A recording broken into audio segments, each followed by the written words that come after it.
ध्रुव ने जब कहा कि उसे पता चल गया है मुंजिया कहाँ है, तो ये सुन प्रसाद को भी हंसी आई और वो जोरों से हंसने लगा। प्रसाद को हंसते देख ध्रुव बोला, अबे अब तुझे कौन सा संता बंता का जोक याद आ गया? जोक तो भोसड़ी के तुम कर रहे हो, वो भी गांड बटी में। मैंने? अबे मैंने कौन सा जोक मारा?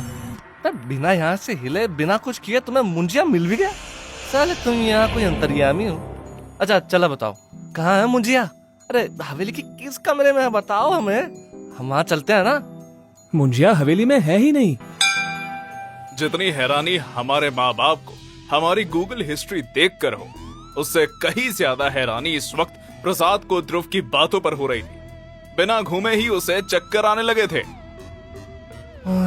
चोट, तुम्हारी बातें सुन के हमारा सर घूमने लगा है। इसके पहले हम चक्कर खाकर यहीं गिर जाए। हम जा रहे हैं सारा के पास विटामिन डी लेने। सारा के पास कौन सा विटामिन डी है? अरे भूल गए, बचपन में टीचर ने कहा पढ़ाया था विटामिन डी किस चीज में होता है, बस इसलिए सारा जी के पास जा रहे हैं। अबे गांडू, कहीं जाने की जरूरत नहीं है। तुझे मेरी बातों पर यकीन नहीं है ना, तो चल मेरे साथ, मैं मिलवाता हूँ तुझे मुंजिया से। ध्रुव प्रसाद को अपने साथ हवेली से बाहर ले गया। बढ़ते अंधेरे के साथ भवरी देवी की शक्तियां भी बढ़ रही थी और उसकी इन काली शक्तियों की चपेट में आ रहे थे प्रीतम और सारा। भाई, इतना तो हमने मजा भी नहीं लिया जितनी सजा तुमने हमें दे दी। भगवान के लिए अब बस कर और हमें यहाँ से जाने दे। तुम जिससे माफी मांग रहे हो वो सारांश है। एक बार के लिए वो तुम्हें माफ कर भी देगा, मगर मैं नहीं। आज रात इस हवेली में तुम्हारी मौत निश्चित है, निश्चित। What is meaning of निश्चित?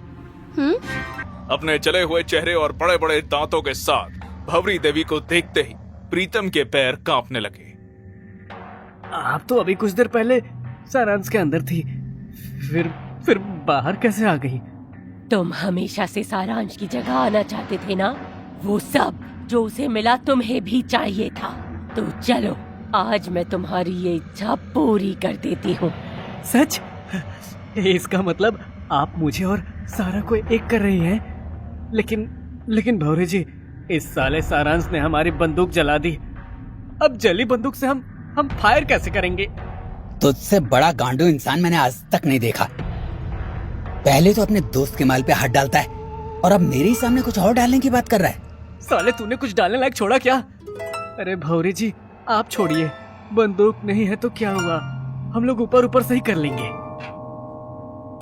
सारांश की जगह से मेरा मतलब सारा नहीं बल्कि कुछ और था। भवरी ने सारांश और प्रीतम की अदला बदली कर दी। अब रेलिंग पर सारांश नहीं बल्कि प्रीतम लटक रहा था और वहीं सारांश प्रीतम की जगह खड़ा था। मौत अब प्रीतम के करीब थी। इसके माँ की। भौरे जी, मुझे नीचे उतारिए, मैं गिर जाऊंगा। भौरे जी, भगवान। धड़क रहा था, अब बचने का कहीं कोई रास्ता नहीं था। भवरी देवी ने अपने शैतानों को इशारा किया ही था कि तभी एक आवाज आई, रुक जाओ। ये आवाज किसी और की नहीं बल्कि ध्रुव की थी, जिसे सुन जो जहां था वहीं जम गया। भवरी देवी की नजर जब ध्रुव पर पड़ी तो वो जोरों से हंसने लगी।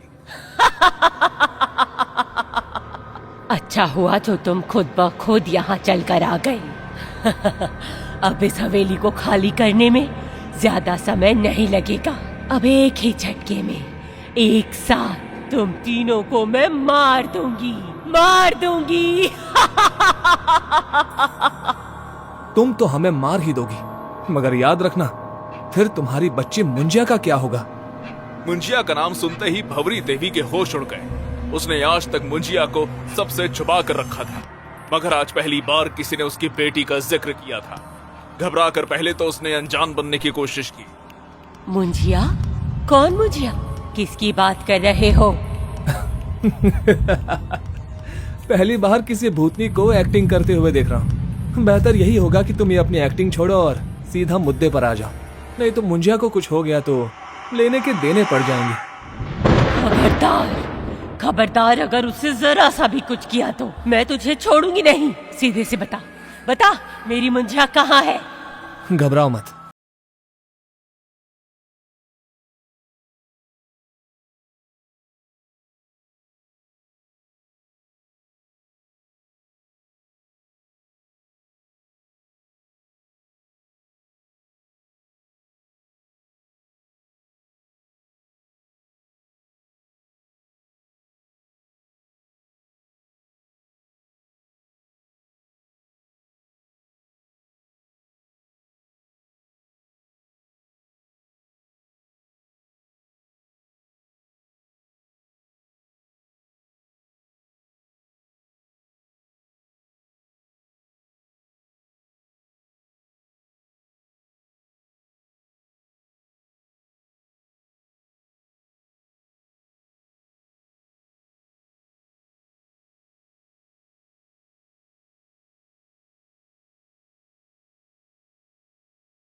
कोई तो बचाओ। शैतान ने सारा के शरीर से उसकी चमड़ी को नोचकर खाना शुरू कर दिया था। एक शैतान ने उसकी आंखों में अपनी उंगली डालकर उसकी आंखें फोड़ दी और फिर बड़े स्वाद से उसकी आंख को खाने लगा। जल्दी से ये सब रुकवाओ, वरना मैं अभी प्रसाद को कहकर मुंजिया को। नहीं नहीं, तुम्हें कुछ करने की जरूरत नहीं है। जैसा तुम चाहते हो वैसा ही होगा। भंवरी देवी ने एक चुटकी बजाई और सारे शैतान धुआं बनकर एक बार फिर से जमीन पर पड़ी फोटो फ्रेम में जा घुसे। उनके जाते ही सारा ने चैन की सांस ली, मगर वो अभी दर्द में थी। वहीं सारांश मौके का फायदा उठाकर धीरे से वहां से खिसकने लगा। तुम्हें कहीं जाने की जरूरत नहीं है। जब तक मैं यहाँ पर हूँ, तुम्हारा कोई कुछ नहीं बिगाड़ सकता। चाहते क्या हो तुम? ज्यादा कुछ नहीं, बस तुम इन तीनों की जिंदगी बख्श दो और इन्हें यहाँ से जाने दो। 3 नहीं 2। ध्रुव की नजर प्रीतम पर पड़ी। उसका सर धड़ से अलग था। कटे सर के ऊपर कई सारी मक्खियां भिनभिना रही थी। अगर तुम मार सकती हो तो अपनी उन्हीं शक्तियों से उन्हें दोबारा जगा भी सकती हो, जिस तरह तुमने उन आत्माओं को जगाया था जो सालों से उस फ्रेम में बंद थी। ऐसा नहीं होने वाला। इन्हें इनके कर्मों की सजा देना जरूरी था और वो मैं देकर रहूंगी। आखिर गलती क्या है इन लोगों की? सिर्फ यही कि वो इस हवेली में आए। इन्होंने इस हवेली को एक मजाक समझा। ये लोगों के मन से इस हवेली का डर निकालना चाहते थे। मुझसे मेरी जगह छीन लेना चाहते थे। तुम नहीं जानते हो इस जगह के लिए मैंने क्या कुछ नहीं किया, कितना कुछ सहा है मैंने।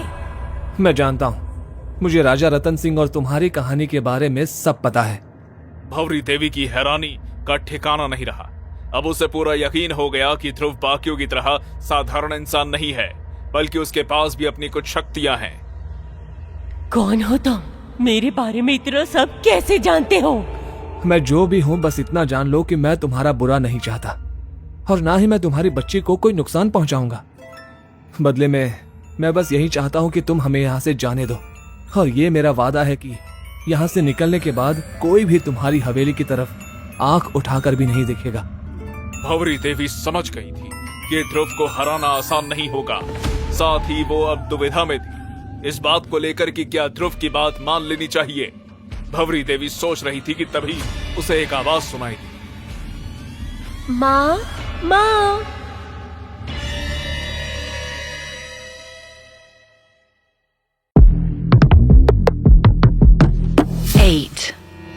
मंजिया की आवाज सुन भंवरी देवी के होश उड़ गए। उसने देखा हवेली के दरवाजे पर प्रसाद के साथ मुंजिया खड़ी है। अपनी बेटी को देखते ही उसकी सारी फिक्र छूमंतर हो गई। अगले ही पल वो अपनी बेटी के सामने खड़ी थी। मुंजिया, मुंजिया मेरी बेटी, कैसी है तू? तू ठीक तो है ना? इन लोगों ने तेरे साथ कुछ किया तो नहीं? ध्रुव दूर खड़ा मुस्कुरा रहा था और वहीं प्रसाद डर के मारे खामोश खड़ा था। भंवरी देवी की लाल आंखों में छुपा गुस्सा देख प्रसाद मन ही मन ध्रुव को गाली बक रहा था। साला भाईचोद, आज तक फिल्मों में सिर्फ बड़े बाप के बच्चों का किडनैप होते देखा है, पर आज पहली बार कौन भूत के बच्चे का किडनैप किया है। अरे ये ध्रुव खुद तो मरेगा, साथ ही हमारी गांड पहले मारेगा। तुम्हारी हिम्मत कैसे हुई मेरी बच्ची के पास जाने की? तुम्हें तो मैं अभी। नहीं भंवरी जी, हम आपकी मुंजिया के पास नहीं जाना चाहते हैं, लेकिन ये ध्रुव हमें वहां ले गया था। अरे हमने तो उसे कहा भी था कि हवेली के बाहर आ गए हैं, एक सुट्टा पीकर अपने घर चलते हैं भाई, पर ये साला हमारी बात नहीं माना। गलती चाहे किसी की भी हो, पर मेरी बच्ची को इस खेल में लेकर तुमने अच्छा नहीं किया। इसका अंजाम तुम्हें भुगतना होगा। भंवरी देवी ने अपने हाथों की हथेली खोली और एक मंत्र पढ़ा, जिसके बाद खूब सारे सांप और बिच्छू उसके हाथों पर आ गए। ये सारे सांप और बिच्छू उसने प्रसाद के ऊपर फेंक दी। अबे इसकी बात है, ये कहाँ बवासीर है? साला हम वेज आदमी को नॉन वेज मौत दे रहे हो। अरे ये आप ठीक नहीं कर रहे। भंवरी देवी ने अपना मुंह खोला और एक बड़ा सा आग का गोला उसके मुंह से बाहर निकला। वो अपने हाथ से इस गोले को प्रसाद के ऊपर फेंकने ही वाली थी कि तभी अचानक एक आवाज उसके कानों में आई। रुक जाओ माँ। अपनी बेटी की बात सुन भंवरी देवी वहीं जम गई। मुंजिया ने आज से पहले कभी ऐसा कुछ नहीं देखा था। वो घबरा रही थी। साथ ही उसके मन में बहुत सारे सवाल थे। यहाँ क्या हो रहा है और आप इन्हें क्यों मारना चाहती हो? इन सबको मरना होगा बेटा। ये सब लोग हमसे हमारी जगह छीनना चाहते हैं, हमें इस हवेली से भगाना चाहते हैं, तुम्हें और मुझे अलग करना चाहते हैं। नहीं माँ, आपको कुछ गलतफहमी हो रही है। ये लोग तो बहुत अच्छे हैं। इन्होंने मेरे साथ कुछ गलत नहीं किया, इन्होंने तो उल्टा मेरा ध्यान रखा।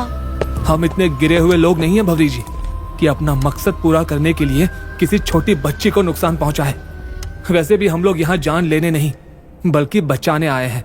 अरे लेकिन यहाँ हमारी जान तो जा रही है ना सालों। ये बिच्छू साला ऐसी जगह काट रहा है कि क्या बताए। अगर थोड़ी देर और काटता रहा तो हमारे पूरे हथियार में जहर भर जाएगा और बेचारा दम तोड़ देगा। भवरी जी प्लीज उसे छोड़ दीजिए। हाँ माँ, उन्हें मत मारो। अपनी बेटी की बात मानते हुए भवरी देवी ने एक चुटकी बजाई और सारे सांप और बिच्छू वहां से गायब हो गए। अब जाकर प्रसाद ने चैन की सांस ली। देखिए भवरी जी, हम यहाँ किसी गलत इरादे से नहीं आए हैं। यूँ समझ लीजिए हम तो यहाँ बस इन तीनों को बचाने आए थे, क्योंकि अगर हम इन तीनों को मरने से नहीं बचा पाते तो हम बहुत बड़ी मुसीबत में फंस जाते। कैसी मुसीबत? यहाँ तो बस आप एक है, वरना आप जैसी 100 चुड़ैल के साथ हमें कर्म लोक पर रहना पड़ता। ना तो हमें खाने में अच्छा भोग मिलता और ना ही अप्सरा से संभोग मिलता। अगर हम चाहते तो इस केस को किसी और तरीके से भी सॉल्व करते, पर हमने ताकत का नहीं इमोशन का रास्ता चुना। हम लड़कर नहीं बल्कि प्यार से आपको समझाना चाहते हैं कि अब जो कुछ भी कर रही है वो सही नहीं है। अरे और नहीं तो क्या, हमने हमारा हथियार हमारी रशियन के लिए बचा कर रखा है और आप उसे बिच्छू का हवाले कर दिए। अरे ये आपने ठीक नहीं किया। साले चिमटा काय को। अबे साले, सामने बच्ची खड़ी है और तू है कि कुछ भी बकवास कर रहा है। भवरी देवी ये समझ गई कि ध्रुव उनका कुछ बुरा नहीं चाहता, वो बस अपनी और बाकियों की जान बचाना चाहता है। धीरे धीरे भवरी देवी का दिल पिघलने लगा। आपके साथ पिछली जिंदगी में जो कुछ भी हुआ उसका मुझे बहुत दुख है, पर इसका मतलब ये तो नहीं कि इसकी सजा किसी और को मिले। मैं आपसे विनती करता हूँ कि आप प्लीज इन्हें यहाँ से जाने दें, ताकि बाहर जाकर ये लोग इस हवेली का नाम खराब करें, लोगों को ये बताएं कि यहाँ कोई नहीं रहता है और फिर इनके जैसे लोग यहाँ आते रहें। नहीं नहीं, ऐसा कुछ नहीं होगा। मेरे पास इसका एक आइडिया है। सारा की आवाज सुन प्रसाद खुशी में एक्साइटेड हो गया, मगर जब उसने उसकी ओर देखा तो उसका दिल कांप उठा।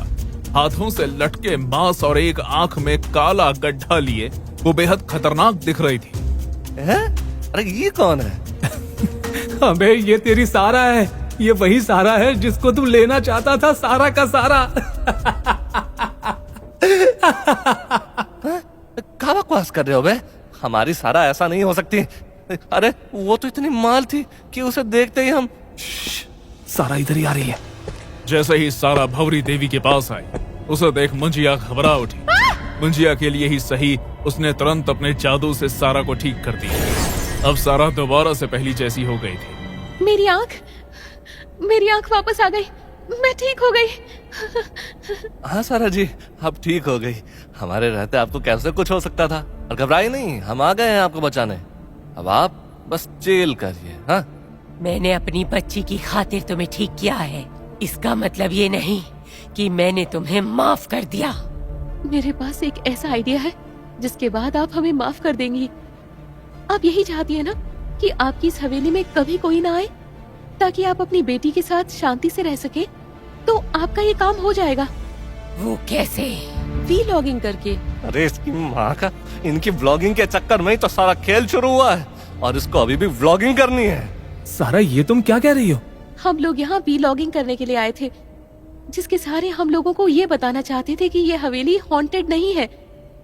पर अब हम उसी वीलॉगिंग के जरिए लोगों को बताएंगे कि ये प्लेस सच में हॉन्टेड है। लो, अब इसके साथ साथ ये धोखा खाता आशिक भी आ गया। हम तो कहते हैं सबको बचा लो, इस साले सारांश और प्रीतम को यहीं छोड़ दो। तो भी तुझे सारा कभी नहीं मिलने वाली। एक बार के लिए सारा भिखारियों के साथ गैंग बैंग कर लेगी, भले तुझसे कभी नहीं करेगी। अरे तुम भोसड़ी के जब देखो मानूसी बात करते रहते हो यार। हाँ भंवरी जी, हम एक वीडियो बनाएंगे जिसमें हम वो सब बताएंगे जो जो हमारे साथ यहाँ हुआ। वो सुनने के बाद कभी कोई इस हवेली में दोबारा नहीं आना चाहेगा। लीजिए भंवरी जी, अब तो आपकी प्रॉब्लम सॉल्व हो गई। अब तो इन्हें मारने की कोई जरूरत नहीं है ना। भंवरी देवी ने एक बार मुंजिया की ओर देखा। उसकी भोली आंखें सब कुछ बयां कर रही थी। वो अब बस एक चीज चाहती थी, शांति से अपनी बेटी के साथ हवेली में रहना, जो उसे अब मिल रहा था। ठीक है, मुझे मंजूर है। तुम सब यहाँ से सही सलामत जा सकते हो। सभी लोगों में खुशी की एक लहर दौड़ गई। किसी ने पहली बार भूत को कॉम्प्रोमाइज करते हुए देखा था, पर अभी भी सब कुछ पूरी तरह ठीक नहीं था। एक शख्स था जिसका सही होना बाकी था। भंवरी जी, अब आपसे एक ही रिक्वेस्ट है कि अब आप इन दोनों दोस्तों को 3 कर दीजिए। घंटा, मैं इस लड़की की शक्ल तक ना देखूं और तुम इसके साथ मेरी फैमिली प्लानिंग कर रहे हो। अबे साले, 3 से मेरा मतलब बच्चे से नहीं है। मैं प्रीतम की बात कर रहा हूँ, ताकि उससे भी वो अपनी शक्ति का इस्तेमाल करके जिंदा कर सके। भंवरी देवी ने ध्रुव की बात मान ली। उसने अपनी आंखें बंद की और एक मंत्र पढ़ना शुरू किया। मंत्र पढ़ते ही हवेली में तेज हवा चलने लगी। लो, तुम्हारी आखिरी इच्छा भी मैंने पूरी कर दी। भंवरी देवी के ये कहते ही सभी ने सामने देखा। वहां से प्रीतम चला आ रहा था। प्रीतम को देखते ही सभी के चेहरे पर खुशी छा गई, सिवाय सारांश के।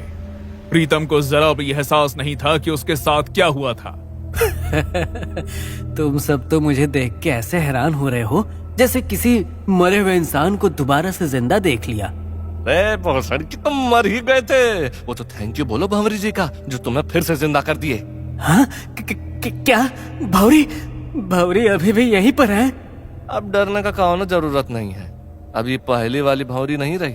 हिंदी फिल्मों में विलन का हार्ट मेल्ट होते देखा है ना तुम लोगों ने, ठीक वैसा ही अभी भंवरी जी के साथ भी हुआ। मतलब ये है कि उन्होंने तुम सबको माफ कर दिया है। अब तुम यहाँ से बिल्कुल सही सलामत अपने घर जा सकते हो। क्या सच में? मतलब मेरा हथियार भी वापस आ गया? प्रीतम ने अपनी पैंट को थोड़ा ढीला कर एक बार चेक किया और उसके चेहरे पर 56 इंच की मुस्कान तैर गई। उसके सारे अंग एकदम सही जगह पर सही तरह से थे। एक बात बताओ, तुम दोनों तो इस हवेली के नौकर थे, फिर तुमने इतना सब कैसे प्लान किया? अबे नौकर होंगे तेरे चाचा के ताऊ के बेटे, हम साले हीरो से कम नहीं हैं। अरे हमें नहीं होते तो कब के तुम यमराज की गोद में सो रहे होते। पर मुझे अब तक ये समझ नहीं आया कि तुम्हें मुंजिया के बारे में पता कैसे चला। अब ये तो राज है भंवरी जी। बस इतना समझ लीजिए कि जिस तरह आपके पास कुछ जादुई शक्तियां हैं, ठीक उसी तरह हम भी कोई कम जादूगर नहीं है।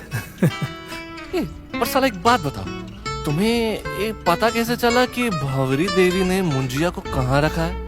हमें तो लगा था कि तुम बस लपासी कर रहे हो।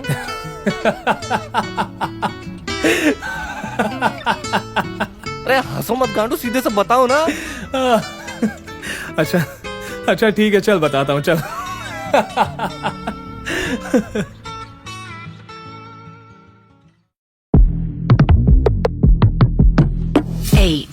अब यार रामजादे, हंसकर ज्यादा हीरो मत बनो। सीधे सीधे बताओ कि तुम्हें कैसे पता चला कि मुंजिया उसी कमरे में बंद है? बड़ा सिंपल सा लॉजिक था। मैंने सोचा अगर भंवरी देवी नहीं चाहती कि कोई उसकी बेटी से मिले, तो ये पक्का है कि उन्होंने उसे हवेली में नहीं रखा होगा। और फिर हवेली में कल रात से इतना सब कुछ होने के बाद भी अगर मुंजिया बाहर नहीं आई, तो इसका मतलब वो हवेली में है ही नहीं। पर फिर तुमने इस बच्ची को ढूंढा कैसे? जब मैं हवेली में पहली बार आया था, तब मुझे बाहर एक छोटा सा कमरा दिखाई दिया था। तब मुझे शक हुआ कि इस कमरे में कुछ न कुछ जरूर हो सकता है। लेकिन जब भंवरी देवी थोड़ी थोड़ी देर के लिए हवेली से गायब हो रही थी, तब मेरा शक और भी ज्यादा बढ़ गया। और इसलिए तुम्हें लगा कि हो सकता है कि भंवरी बेबी ने, मेरा मतलब देवी ने मुंजिया को वहाँ छुपाया होगा। वाह, मान गए ध्रुव तुम्हें। तुम्हारी स्मार्टनेस से तो मैं इम्प्रेस हो गई। तो इसी बात पर आज रात के लिए हमें अपना सब्सक्रिप्शन दे दो। अबे साले गांडू, बड़ी मुश्किल से उस कुएं से निकले हैं और तू है कि दोबारा उसी कुएं में छलांग मार रहा है। तुम लोगों ने वादा किया है उससे पलटना मत। याद रखना, अगर कोई दोबारा मेरी हवेली में कभी भी आया तो। नहीं, हम कभी आपकी हवेली नहीं आएंगे। आप कहेंगे तो हम हमारे भी घर नहीं जाएंगे। सभी लोग खड़े थे कि तभी अचानक ध्रुव और प्रसाद को अपने शरीर में कुछ महसूस होने लगा। उन्हें लगा जैसे कोई रस्सी से उन्हें ऊपर की ओर खींच रहा है। अबे प्रसाद, तुझे भी वही हो रहा है क्या जो मुझे हो रहा है? हाँ भाई, हमारा भी लेने का मन कर रहा है। अबे चूतिए, मैं उसकी बात नहीं कर रहा हूँ। तुझे अपने बदबूदार शरीर में कुछ ऐसा महसूस हो रहा है क्या जैसे हमें कोई खींच रहा हो? हाँ हो रहा है। साला हैप्पी एंडिंग के बाद अचानक से कहानी में ये नया ट्विस्ट कैसे आ गया भाई? इसके पहले ध्रुव और प्रसाद कुछ समझ पाते, दोनों के पैर हवा के ऊपर उठे और वो हवा में उड़ते हुए हवेली से बाहर आ गए। कुछ ही सेकंड में दोनों की लैंडिंग करमलोक में हो गई, जहां राजा वल्लभ अपनी प्रिय दासी रंभा के हाथों से अंगूर खा रहे थे। रानी शकुंतला कहीं दिखाई नहीं दे रही। हाँ, इन दिनों गर्मी बहुत ज्यादा है, इसलिए वो आम लेने बाजार गई है। क्या है कि आज हमारा आम रस खाने का बड़ा मन है। अरे आम तो बस एक बहाना है, असली मकसद तो दासी रंभा के अंगूर दबाना है। क्या बोला तुमने? हमरा मतलब दासी रंभा के दिए अंगूर चबाना है। दासी हमें अंगूर दे या लंगूर, तुम्हें इससे क्या मतलब? वैसे जब दासी खुद यहाँ है तो आम लाने की क्या जरूरत? दासी खुद अपने पास आम लेकर बैठी है। दासी के पास आम का है? अरे देखिए ना महाराज, तुम दोनों ये क्या खुसुर फुसुर कर रहे हो? राजा जी, हमने आपको दिया हुआ वादा यानी हवेली का केस सॉल्व कर दिया है और वो तीनों जेंजी को अपने अपने घर सुरक्षित पहुंचा दिया है। जानते हैं, इसलिए तो हमने तुम्हें यहाँ वापस बुलाया है। हम तुम्हारे काम से बहुत खुश हैं, इसलिए हम तुम्हें इनाम देना चाहते हैं। आप देना चाहते हैं? पर राजा जी, आपकी लेने में हमें कोई इंटरेस्ट नहीं है। हम उस टाइप के लड़के नहीं हैं। अबे साले, कान में डिल्डो डाल दिया है क्या? राजा ने कहा वो इनाम देना चाहते हैं, ना कि उनकी देना चाहते हैं। ओह अच्छा, इनाम। माफ कीजिएगा राजा जी, हमें लगा अंगूर खाते खाते आपका केला खाने का मन हो गया। वैसे क्या इनाम देना चाहते हैं आप हमें? हाँ, हम तुम्हें कुछ दिनों के लिए वेकेशन पर भेजना चाहते हैं। अरे वाह, वेकेशन? हाँ, कुछ दिनों के लिए तुम्हें कर्मलोक के कामों से छुट्टी मिलती है। अगले कुछ दिनों तक तुम जो चाहे वो कर सकते हो। ऐसी बात है राजा जी, तो हम गोवा जाना चाहते हैं। गोरी गोरी फिरंगियों के साथ बीच में धूप में सनस्क्रीन लगाकर लेटना चाहते हैं। अरे आप हम दोनों का गोवा का फ्लाइट टिकट करवा दीजिए ना। टिकट के पैसे यहाँ तुम्हारा बाप छोड़ गया था या तुम्हारी माँ?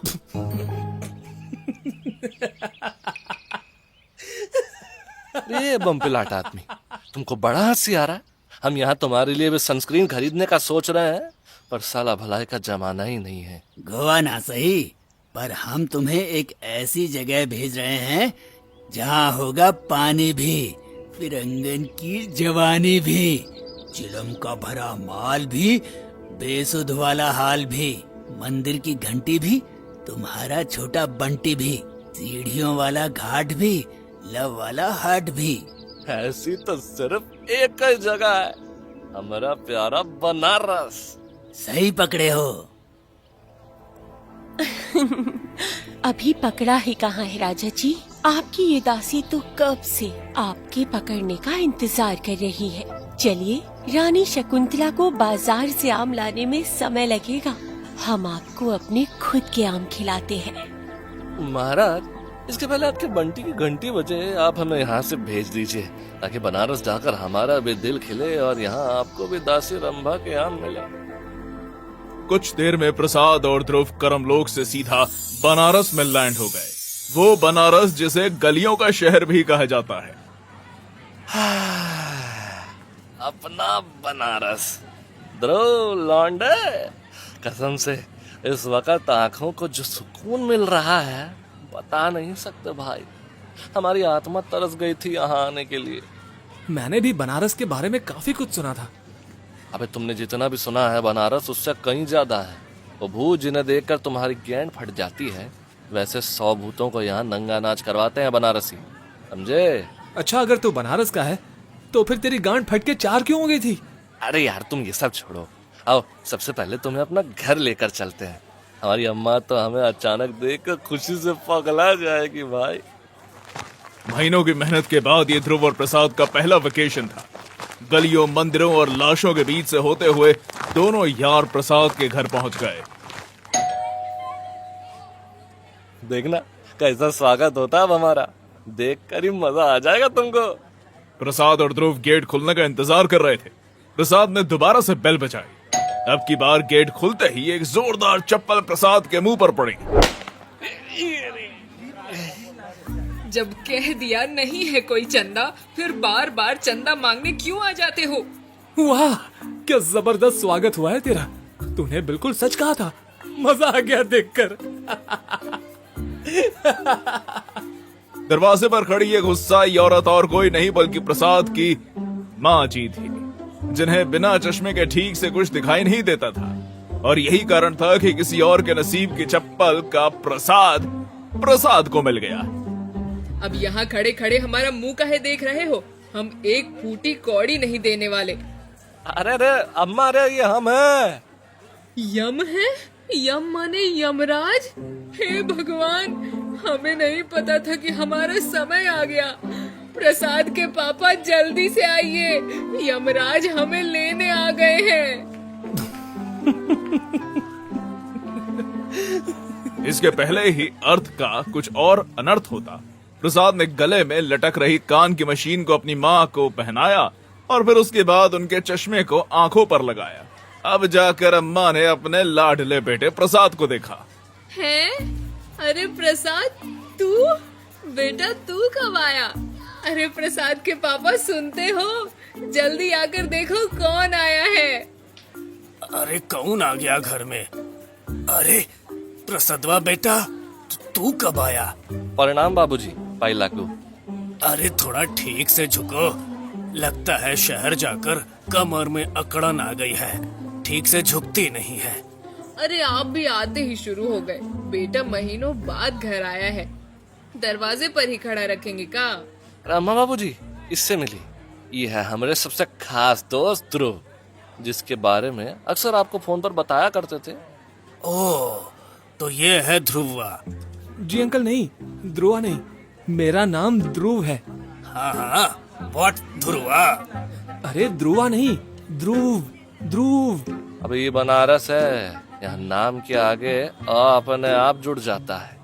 लोड मत लो, चलो चलकर बढ़िया खाना पेलते हैं, उसके बाद घाट भी तो चलना है। महीनों बाद घर का स्वादिष्ट खाना खाने के बाद दोनों दोस्त बनारस की सैर करने निकल पड़े।